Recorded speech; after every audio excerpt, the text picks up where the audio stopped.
Hadouken! Anoop Hothi at K1Anoop here with Colin George from Mike's Gym, who's just a few hours after fighting Benjamin Adegbuyi. How are you feeling? I'm feeling good actually. Yeah. It was a hard fight, but I showed my teeth. Hell yeah, you know what? But the thing is, yeah, you said I come in from the beginning for Benny. I came to fight. You know, the thing, I'm with Mike now 3 years, and we're still trying to find the button, the switch. Yeah, the kill switch. Yeah. So we were still working on it. I think it's there. It wasn't for me today. Like, I did my best. I knew it was going to be a hard fight. And I gave it all. And that's why I stepped in the ring. I was in the dressing room. Like, come on, can we go? Come on, can we go? Because I wanted to fight. Because I got nothing to lose. Yeah. Benny's current number 2 in the world rankings. Yep. So I'm like, okay. I did some fights. But still, I'm in the game now 6 years. Been throwing for the Lions from the start. Yeah. And I'm a fighter, I don't care. Good. I fight, I stand up. I will never give up. And the thing was now like, I got nothing to lose. And he got everything to lose. Why should I let him come? Let's bring the fight. Because, all respect to Benny, he's not in his best shape right now. No? No. Why is that? I think of the recent loss against Rico Verhoeven. I saw a fight after that from him, and I'm like, he doesn't really want to fight. He needs to get his confidence back, I think. Yeah. Did you feel like tonight that he probably wasn't his normal self still in the ring? I think he's a great fighter. I saw him fighting Super Combat. So see him fighting in Glory. I was like, okay, he's a good fighter. I like his style. He keeps working. He keeps technical also, you know. And yeah, tonight he was. My thought of the fight was he thinks it was going to be an easy fight, and then he saw how I fought him, and then he woke up. He started fighting back again, and I appreciated it. I learned a lot of this fight. That's really good. It's always good. It's always good to learn. We don't lose. You learn, provided you have the right mindset and you're willing to listen and learn to people around you. I spoke to Benny early in the week about fighting you, and he said that coming off the Rico rematch defeat, the knockout, he was like, I'm not going to even underestimate Colin George. Doesn't matter who I go into the ring, I'm not going to underestimate him. And then speaking to him after the fight tonight, he was like, obviously the uppercut was a game changer. Yeah. You know, and it was a clean shot. Yeah, and he said it was deliberate. It was something he wanted to get in there, and he managed to get it in. Yeah. And he said, what was the other thing he said? As first round was yours. You know, he knows that. He knows that it changed from the second round onwards. And look, you know, it's what you've said. If anyone isn't listening to that, I don't know what more I can really add to it to really get the message out there. You know, he's very impressed. Thank you. What do you want next to do? Where you want this to take you? Because look, this is kickboxing. It's an unpredictable sport. We all know, everyone in kickboxing, look, it doesn't matter if you lose some, you're going to win plenty more. It's not a setback. We move forward. Yeah, plenty of great fighters have losses in their record. Doesn't mean a thing really in the long term. So now your level of confidence and your skill set is improving. And like you say, you know, for the last 3 years you've been working with Mike. Yeah. What sort of direction do you feel you're going in now? I think I'm on a good way. I'm just gonna follow my journey. Big Mike is the captain on the ship. Yeah. And we'll see where it brings. But I will go for the top 10 of Glory. Let me just prove myself. I will keep training, keep evolving, and do my best. And I'm coming to fight. So everybody who's across the ring, they better come to fight too. Yeah, definitely. And you're also taller than Benny as well. Yeah. So you're going to, in the heavyweight division, you know, if Glory get you more involved, then you're towering above all of them, except for you're the same height as Vigny. So you're the only person that's got 1 inch on you in height is Charlie Lewis Perry. No, I'm taller than him. You're the same height. No, I'm taller than him. You're taller than him. Yeah. Chai, if you're watching, he's taller than you. Chai knows me. Chai knows me too. Chai knows me. He knows me. Yeah. So,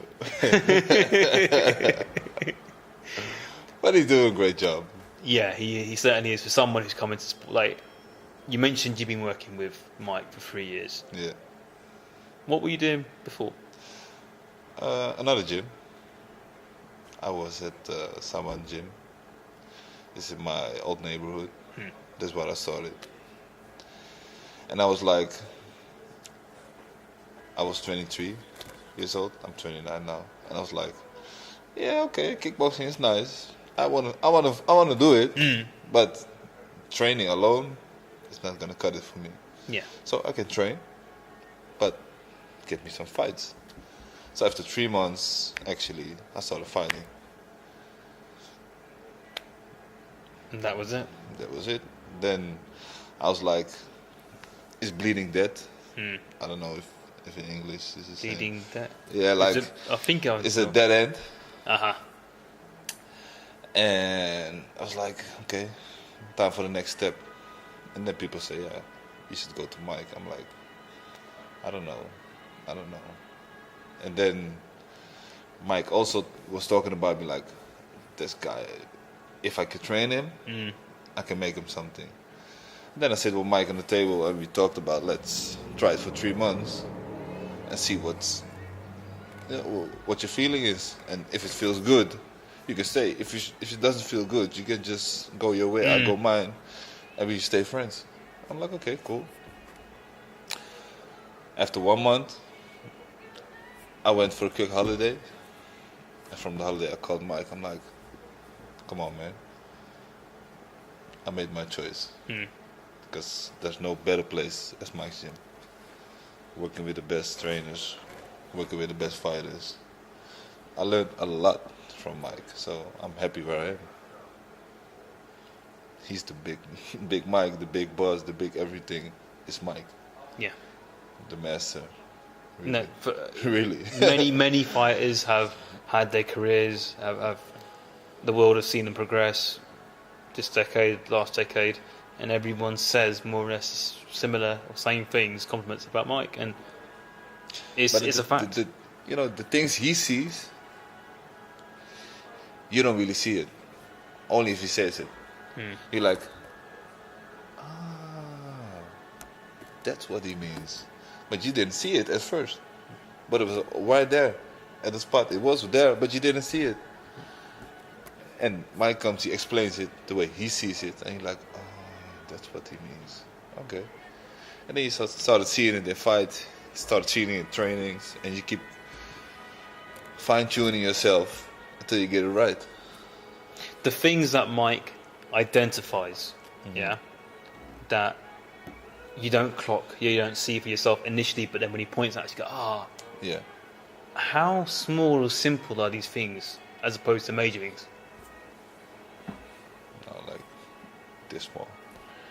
This is the game changer. The marginal thing, game changer things are marginal. Yeah. Yeah. So I'm happy where I am, actually, really. That's good. Yeah. So that means you've been kickboxing 6 years. Yeah. Which is just as long as Benny. Benny's been kickboxing 6 years as well. Okay, I didn't know that. Yeah. He's been kickboxing 6 years, he told me. So that means you both have had the same journey, and he's only 2 years older than you, I think, or 1 or 2 years older than you. Yeah, 31. Right? Yeah. So, what's your overall record right now? Off the top of your head, do you know? I don't know. Do we have to go and Google it? I don't know. I got a lot of losses.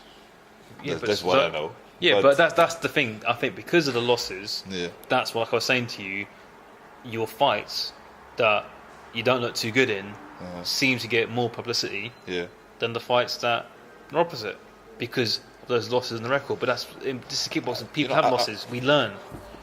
I had many fights last year,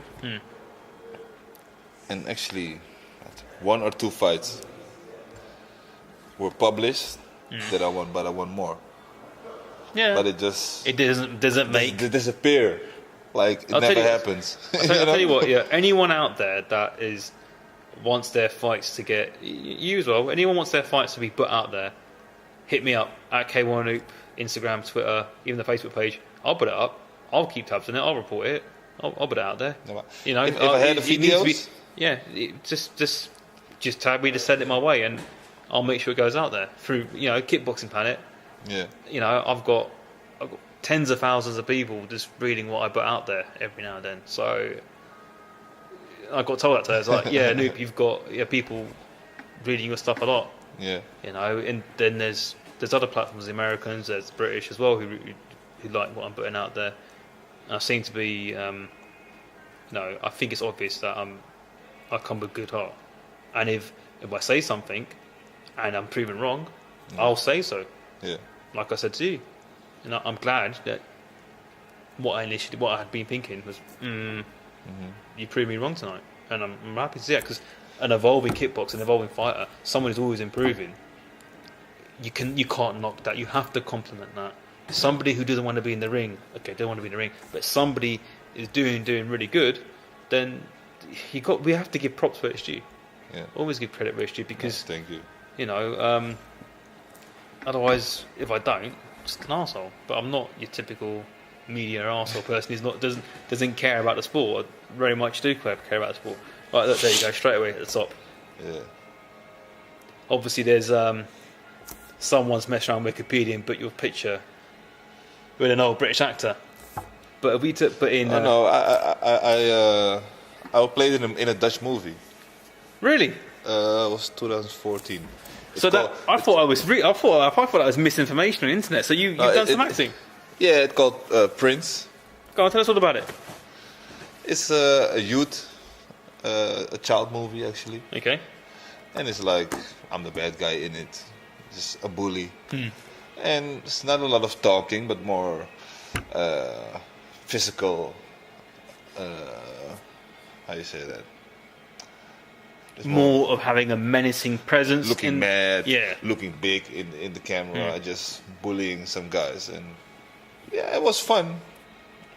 It was in 2014, and a lot of people would comment on it like, "Hey, it was nice. Are you gonna do more?" And I'm like, "Yeah, if it comes on my pad, I will, but I'm not gonna search for it because I got one thing right now." Did you stumble upon that opportunity to act, or was it something you were into when you were younger? Not really. People always say, "Yeah, you need to go to casting agency, do this, do that." I'm like, "You can do it for me." I'm like, I don't really. You weren't enthusiastic about it. Not my thing. But somebody said, "Hey, listen, so they're looking for a big person." I thought about you. So would you? I'm like, why not? Yeah. Let's do this. And I liked it.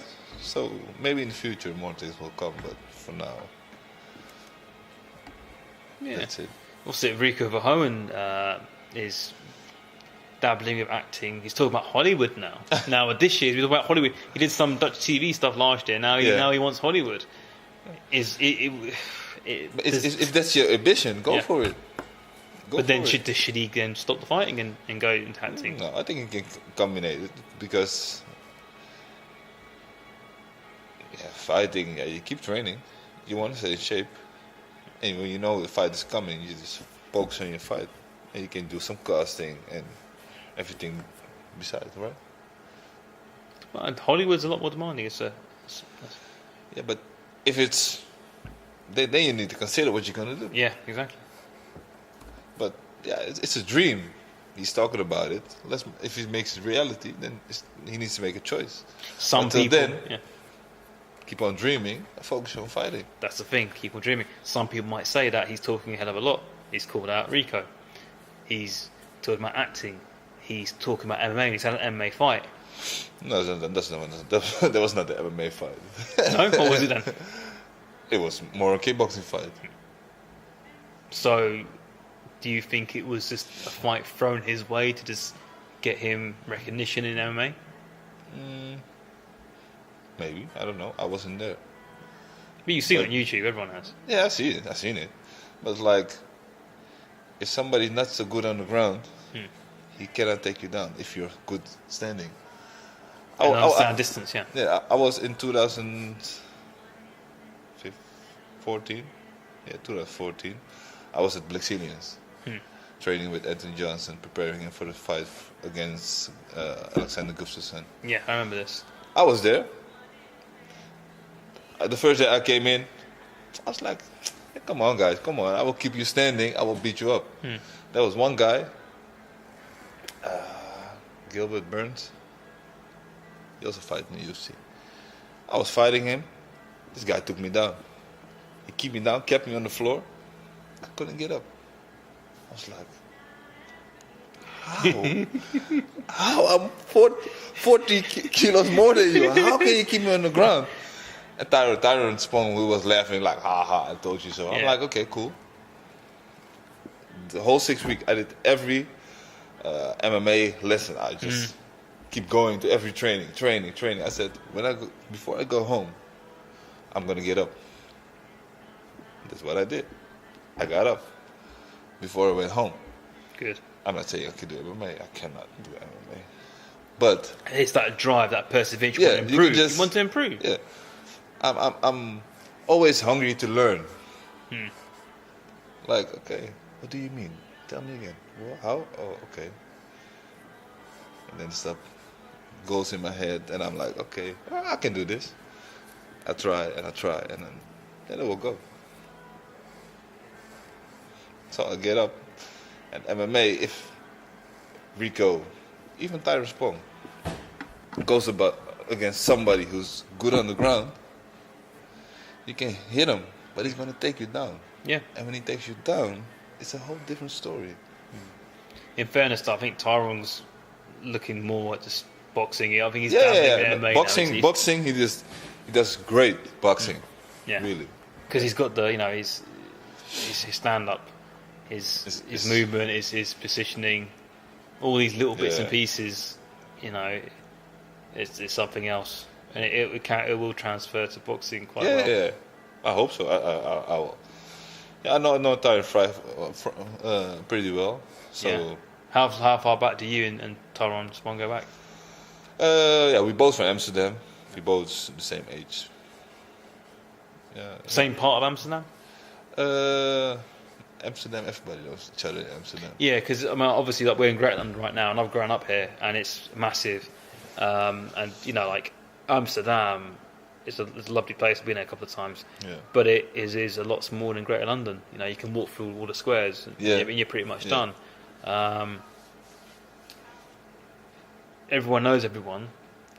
So when it comes to the kickboxing scene, obviously everyone knows everyone in the Netherlands because you can just drive up and down the country quite easily. Yeah.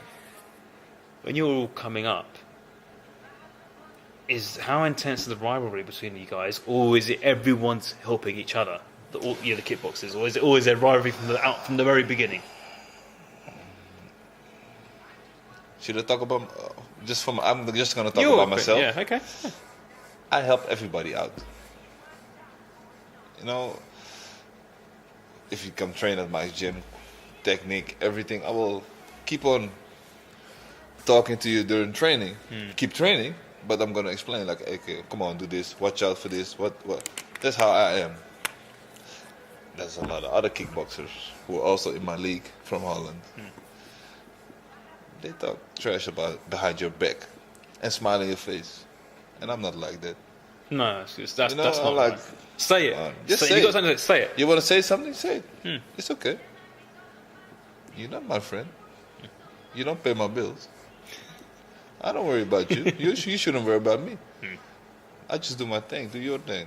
It's different if someone talks to you and says, "Yeah, this happened. Oh, don't like that." That's different. Yeah.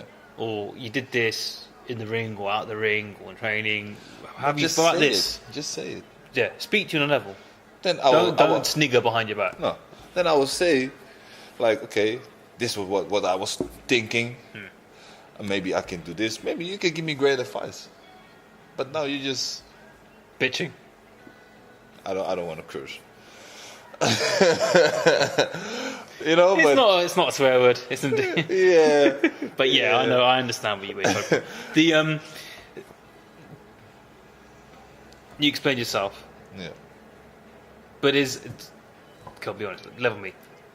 Do you see, you ignore it quite clearly, but do you feel back home you get unfair stick? I got love from my friends, my family, That's good. my girl. That's everything for me, man. That's really good. I don't care what other people think. My trainer believes in me. I believe in myself, and people around me believe in me, and they keep supporting me. So that's what keeps me up. I've fallen down a lot of times. I'm still here. Good. And I want to thank Mike. I want to thank Oscar. I want to thank all my trainers, because there are many more actually who support me and have faith in me. So yeah, and like I said, my family around me, my girl, and yeah. It helps to have a supportive family structure and a really understanding, a supportive partner. Yeah. Even Benny was saying the same things. Like, without that, no chance. No. My girl, she doesn't like me fighting, That's understandable. but still, she supports me, and that makes me happy. That's awesome stuff. Thank you for your time. Yeah, you too. Cheers.